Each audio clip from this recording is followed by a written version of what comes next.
We start this hour with a verdict in the case of a man accused of shooting and killing an assistant fire chief. Good afternoon. It's 4 o'clock on your Friday. I'm Tom Green. And I'm Kim Christensen. A jury convicted Jeremy Rocha of murder for the shooting that happened in 2022.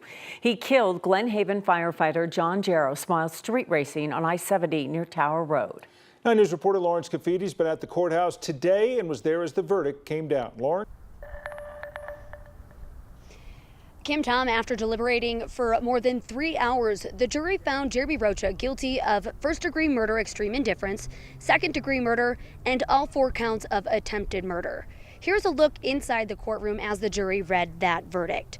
Jonathan Jaros was killed on I-70 near Tower Road while driving with his family. That was in June of 2022. The family was on their way to a campsite for Father's Day. The arrest affidavit says Jaros' wife told investigators 2 cars slowed down so 2 other cars could race. That's when Jaros passed the cars on the left shoulder and got back in the driving lane. His wife says Jaros may have brake checked them, but Rocha said yesterday when he took the stand, Jaros had his left hand on the steering wheel and a gun in his right hand, leaning over the passenger side. Although he says he didn't see Jaros' wife in the passenger seat or the kids in the back seat. The prosecution said Jaros' gun never left the center console. Rocha fired 9 times at Jaros' truck and hit him in the head, killing him. Rocha claimed self-defense. We talked to Adams County District Attorney Brian Mason right after the hearing today. I take no joy in seeing a 22-year-old young man go to prison for the rest of his life. And that's why I wish this crime had never happened in the first place. That said, Mr. Rocha made choices that day, and he's now been held accountable. The DA also said that he's worried about crime in the community because this was so senseless. We asked the defense for an interview after the verdict was read, but they declined. Live in Adams County, Lawrence Cafidi, 9 News. Tough case, a lot to go through when it happened and now through this trial as well. Thank you, Lauren. Let's take a live look outside because we're getting a dose of summer this weekend. Hitting 80, woo-hoo, the second time this year, twice. I don't remember the first. But on a Friday, it feels a lot more Right? like 80. Fridays feel great, Kath. I know, because when do we get this weather when we really want it, on a Friday or on the weekend, right? Not all the time, yeah. Not enough. Not enough, but here you go. Welcome into your Friday with sunshine and low 80s, you guys, and a good evening drive. It's beautiful out there. Big night. Our Colorado Avalanche take the ice tonight. We're all going to be rooting for them. And if you're going to the high country this weekend, it's going to be beautiful up there as well. Your weather headlines include 80s today. That's right. Beautiful warm weather. We do have a weak front coming in Saturday, and that could mean a late day storm, not severe. Back to sunshine and 80s, though, for your Sunday. So it's going to feel magnificent out there. Almost 90, you guys, in southeastern Colorado. 79 currently in Denver, 83 in Greeley. Winds are starting to pick up. This is all part of a storm system that's approaching from the north, but it's pretty weak and it doesn't have a ton of moisture with it. So I think we're going to be okay for those outdoor weekend plans. We're watching the radar. There's some stronger storms up near Cheyenne, but not a lot happening right here in Denver. Severe weather threat tonight is north and south and east away from Colorado. So other than a few passing clouds tonight, dinner on the patio, I say. Go Avs, and we'll have that weekend forecast in detail coming up. Thanks, Kathy. The last of 3 suspects in a 2020 arson that killed a family of 5 pleaded guilty this morning. Kevin Bowie intentionally set a fire at a home in the Green Valley Ranch area, killing 3 adults, a toddler, and a 6-month-old. Today, he pleaded guilty to 2 counts of second-degree murder, bringing a sentence of 60 years in prison. And 9 News reporter Steve Steger was there as Bowie admitted guilt this afternoon. Steve, the prosecutors say he was the one who was actually the mastermind. Yeah, Tom, they say Kevin Bowie was trying to track down a stolen cell phone that he was using to sell drugs. He used the iPad, or his iPad, to track that phone to a house on Truckee Street in Green Valley Ranch. It was the wrong home. Prosecutors say he plotted revenge and burned that home to the ground. 5 members of the Joel family were inside, including a 2-year-old and a 6-month-old. Today in court, Bowie pleaded guilty to 2 counts of second-degree murder for killing 5 members of that family. The stipulated sentence in this plea agreement would mean that Bowie would spend the next 60 years in prison, 30 for each count that would run consecutively. If the judge agrees with that sentence, he'll avoid the maximum for second-degree murder, which could have put him away for more than 90 years. Bowie was 16 at the time of the crime back in 2020, charged as an adult. Now he is 20 years old. Part of the reason it's taken so long to get here, this case was held up by the Colorado Supreme Court, and a case challenging some of the evidence in this case, a search warrant for anyone who had Googled that address. The state Supreme Court ruled that the search warrant was valid back in October. The two other teens involved in this have already pleaded and been sentenced. Gavin Seymour, who was also 16 at the time, got 40 years. Dylan Siebert, who was 14 at the time, got 3 years in juvenile detention and another 7 in a program called Youth Offender Services. Kevin Bowie is scheduled to be sentenced on July 2nd. In the studio, Steve Stager, 9 News. You know, that was the summer of 2020, Steve, and in some respects when it happened, I mean, it got coverage and then it was overlooked for a while, but that family was devastated and they have been incredible throughout this process.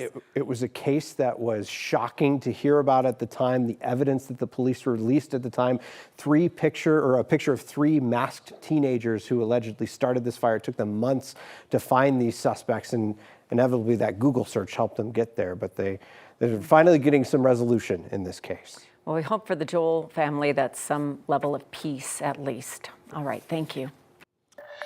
The weekends with another memorable day on Wall Street, the Dow closing above 40,000 for the first time in history.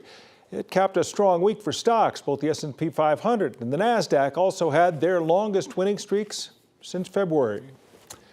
Well, we know trying something new can be very challenging. Many of you know him as our 9 News legal analyst, but now our friend Whitney Traylor is working on getting his wings. Yeah, he's got a big brain. He can do lots of things. So 9 News producer Jamal Simon and photojournalist Tom Cole show us how he is stepping into the cockpit. Ground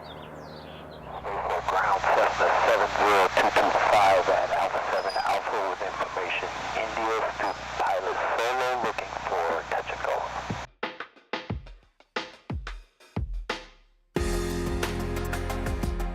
A man of many hats. Full-time tenured professor, managing principal of my law firm,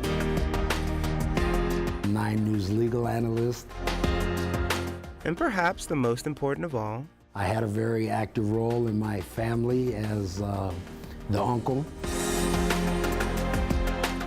many a role, each one of service. The professions that I did, it was like nobody called me unless they had an issue. But over time, it takes a toll. See, I got to a stage where I had a little bit of a breakdown. It was too much. I went through a deep depression, and I was really in a rut. For Whitney Traylor, the only way out was up. One of my goals was then to go for my bliss.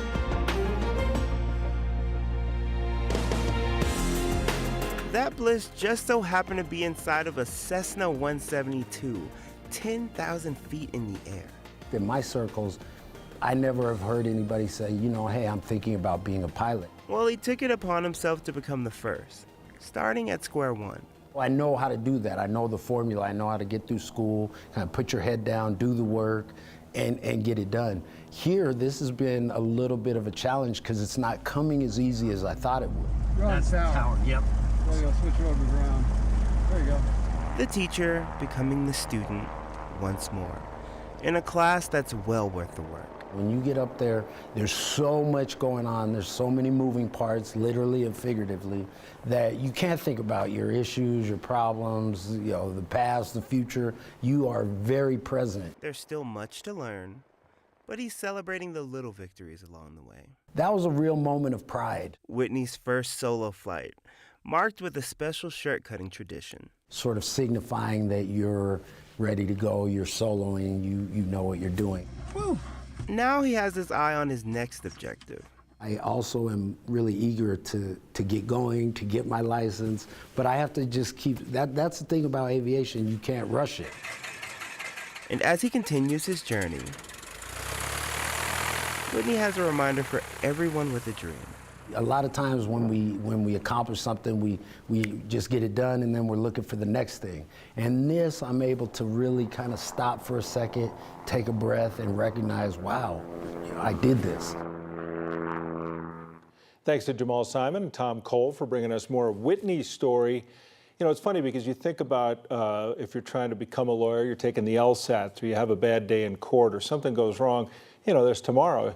Airplanes, you want to get it all right. Yeah, you do. 10,000 feet, you want to be good at it. No room for error. But Whitney's a detail guy. He is a detail guy. Yeah. And I think it's just a different, different channel for him, different way to use his skill set and I hope he's flying find today. some freedom. Yeah, it would be a good day to go flying. Beautiful day. So, well, we wish him the best. He's really into it. He's got the bug. So that's an important part of it. You got to study it and believe it. You can check out this full story right now on 9news.com and 9 News Plus.